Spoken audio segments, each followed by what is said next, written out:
Hi, welcome to the channel Zen and Fit.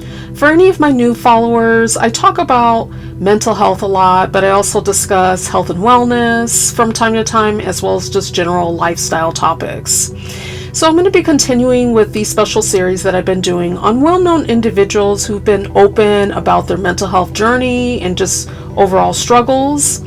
And in today's video, I'm going to be discussing Coco Gauff. Coco Gauff is a well-known African-American female tennis player. Her career really took off when she was about 15, and she's been playing in the big field ever since. And even though she's had a phenomenal career thus far, even though she's only about, I think, like 21 or so, she's been open and honest about how she's dealt with depression and even anxiety because of the pressure she feels from tennis. In an interview that she gave, she talked about how she almost like fell out of love with tennis, and a lot of this was due to the pressure that she was feeling, like having to live up to the image of Serena and Venus Williams, because a lot of people will compare her to those two talented women and say she's the next, Serena. And for Coco, that's a lot of pressure, especially you can imagine for a teenager. And in addition to the pressure she feels and encounters in her profession, she also deals with microaggressions and racism because of her race. So she's dealing with so many different things on her plate. And to be only even just now in her early 20s, that's a lot. That's a lot to have to deal with on your shoulders as a young person. And so it's understandable why someone may be encountering depression or feeling anxious.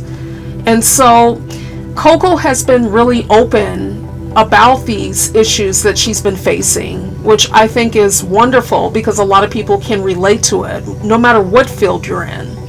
A lot of times people do experience a lot of stressors, and stressors, if it's not dealt with in a healthy fashion, can take a toll on a person's mental health, their overall mental well-being, which can lead to mental illnesses such as depression, anxiety, or something else. For Coco, she almost took a year away from tennis because of just the stressors and her mental health, her depression. But she decided not to step away from tennis, and instead she decided that she would start playing for herself and not for other people. Because a lot of times when you're trying to appease others, you're living for other people and not enjoying life yourself.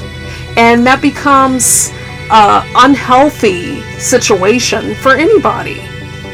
You have to live for you. It doesn't mean that you can't care about other people, but when you're so focused on what other people think of you, you're not living for you, and that becomes just so unhealthy, and it becomes a vicious cycle, and you will never break free from that until you recognize that, hey, your life is important and what it is that you want out of life, and go and try to pursue that the best way you can, irregardless if it's not appeasing other people around you. And so she said in an interview that she realized she needed to start playing for herself and not for other people. And I think that was the turning point for her in being able to address her overall mental health needs. It doesn't mean that she is completely happy and things are wonderful now. She may still deal with mental health, because it's just like if someone has a physical ailment in life, whether it's diabetes, you may continuously deal with that ailment, but you find strategies to mitigate and reduce it the best way possible. And so I think it's wonderful that she was willing to share her struggles, because a lot of times people only want to share their successes and what's going well for them. Even when you look around you, whether it's social media, television, you only see people at their greatest moments. You never really see them at their low points. And so I think it was wonderful that Coco was willing to open up and share her own personal struggles in life. so that people can relate to it, because no matter what industry you work in, you may encounter pressure, especially if you're a young adult. Maybe you've had a lot of responsibilities in life. Maybe you've had to help your relatives. Maybe you had to get a job early in life while also going to school and trying to balance and manage all of these different responsibilities. It can be a lot.